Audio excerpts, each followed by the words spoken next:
আজি মুখ্যমন্ত্ৰীৰ আত্মনিৰ্ভৰ অসম অভিযানৰ 10,000তকৈও অধিক হিতাধিকাৰীৰ মাজত আমি প্ৰথম কিস্তিৰ ধন বিতৰণ কৰিলোঁ। প্ৰথম কিস্তিৰ ধন ৭৫,000 টকা।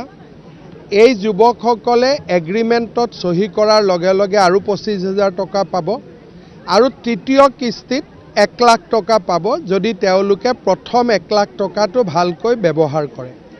তিনিচুকীয়া, শিৱসাগৰ, চৰাইদেউ আৰু ডিব্ৰুগড় জিলাৰ আজি প্ৰতিটো সমষ্টিত প্ৰায় এভাৰেজ 600ৰ পৰা 700 কৰি 10,330 গৰাকী যুৱক যুৱতী আজি উপকৃত হৈছে।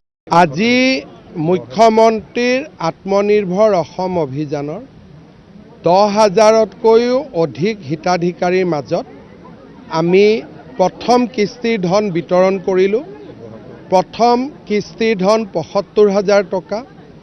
এই যুৱকসকলে এগ্ৰিমেণ্টত চহী কৰাৰ লগে লগে আৰু 25,000 টকা পাব আৰু তৃতীয় কিস্তিত 1 লাখ টকা পাব যদি তেওঁলোকে প্ৰথম 1 লাখ টকাটো ভালকৈ ব্যৱহাৰ কৰে। তিনিচুকীয়া, শিৱসাগৰ, চৰাইদেউ আৰু ডিব্ৰুগড় জিলাৰ আজি প্ৰতিটো সমষ্টিত প্ৰায় এভাৰেজ 600ৰ পৰা 700 কৰি 10,330 গৰাকী যুৱক যুৱতী আজি উপকৃত হৈছে।